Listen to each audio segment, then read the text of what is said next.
I mean, there's so many things that I mean, I don't want to even harp or dwell or even think. I think my as the Bible says, my cup is runneth over us, you know, with just trying to focus on, you know, the near future rather than the far future. Oh, time for some would you rather. Would you rather have a kitty cat looking up, or would you rather have a puppy wearing a helmet? Those kind of questions are the ones we dish out and answer right here on the show. You just heard from Cam. Very Patriot-esque answer. Focus on the next game, nothing else beyond that. But if you were Cam, would you rather stick with the Patriots, who are due to get reinforcements back? A lot of opt-outs this year. Weird year. Or would you rather start anew in 2021? I'd rather stick with the Patriots. One, you know that a ton of guys are coming back. You don't know what they're going to do in the draft. And on top of that, it's one of those places where older veteran players, really good veteran players, tend to land. So what if Cam Newton, over the next couple of years, what if they find like a Randy Moss, a guy who leaves one squad and then goes there and balls out?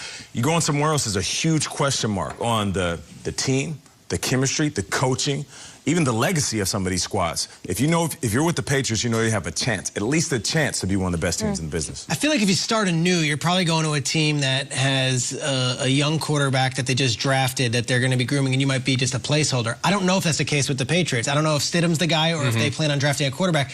If they are 4-6 now, say they finish 7-9, 9-7, they're not getting one of the top guys. So just from playing time and getting a chance to do it, I would stick with the Patriots. I don't think there's going to be a long line of suitors for Cam based on this season necessarily. I think he's established something with Josh McDaniels. I just don't know if the Patriots are looking to bring back Cam. I don't know. We'll find out in the next 6 weeks. I think Belichick really likes him. I think he would love to have a future with him. It reminds me of Billy Madison grabs a little kid with the chubby cheeks and he's like, stay here. Stay as long as you can. Cherish it. Because I want to go to high school. No, stay here. Stay with Belichick. Stay with McDaniels. They know how to use you. Guys, we've seen some amazing moments from him this year. We've had moments at this table where, like, should they talk about extending Cam? He's that good. I also think if you start to go off and play the fields, I mean, there's a lot of good young quarterbacks coming out of the draft next year. All those teams are going to really fancy them, so they bring in Cam, then they draft one. I don't think Jarrett Stidham's going to be the thing. I feel like Jarrett Stidham was cucked, as they say, by Belichick and Cam. I feel like they had a relationship, and all of a sudden, Belichick's like, no, I'm going to go with this guy. And I don't think you could ever really recover from that.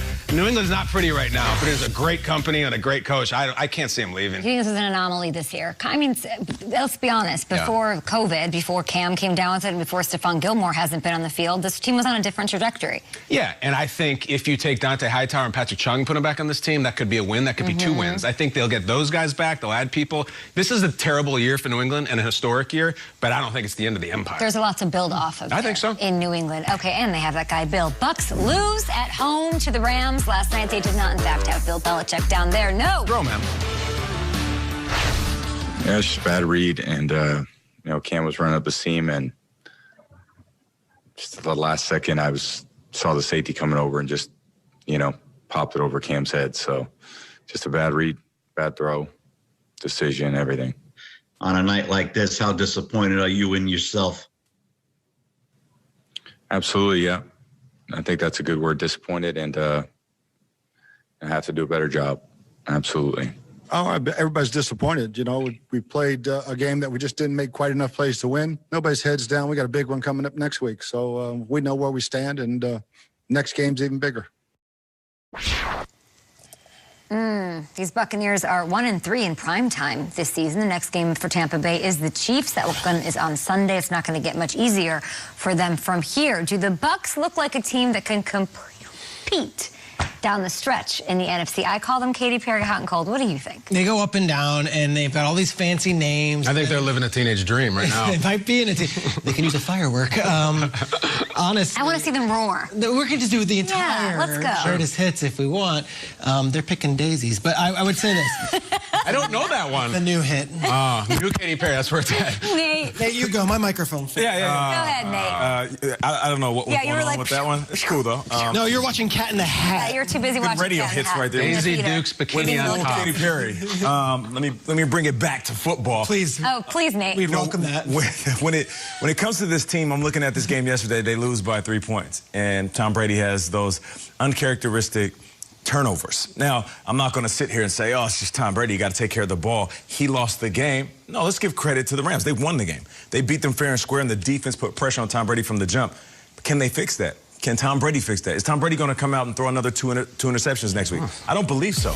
And when you look at the rest of the season, I made the point earlier that he had an 11-5 season in 2018 where he won the Super Bowl. So there's times in that season where we thought, can they do it? Should we panic? Tom's going to sit back, look at his team, look at his head coach.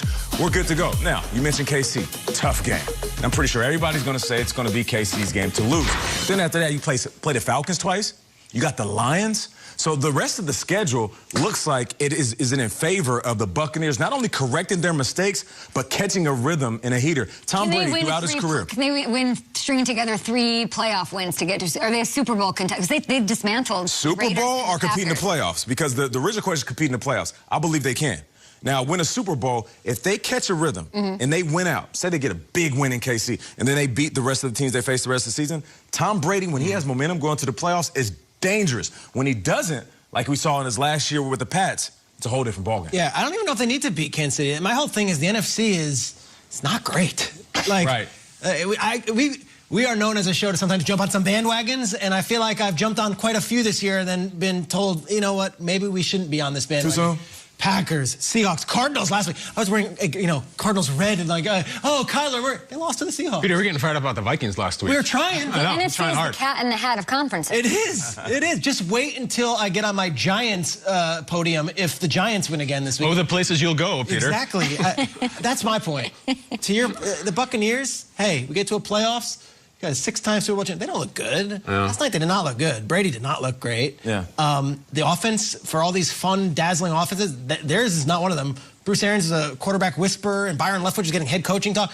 I'd like to watch the film last night and tell me what was creative when you've got 3 of the best wide receivers in the sport, right, and you've got a running back, Leonard Fournette, who can't even get past the line of scrimmage, and Ronald Jones. Bucs are not great right now, but the NFC isn't either, and that's why I can't count them out. Tom Brady has his job, I think we can all agree, because Jameis Winston threw really bad interceptions in big moments, and they had to move on from him.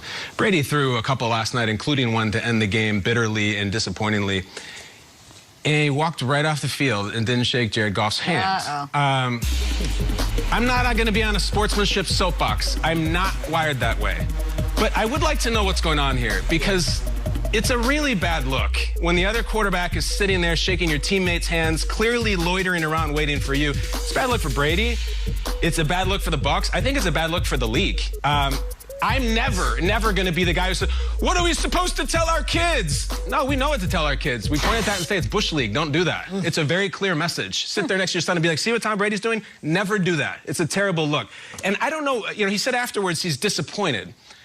Well, so is every quarterback who lost to you and come and shook your hand. That's part of the game. I would also like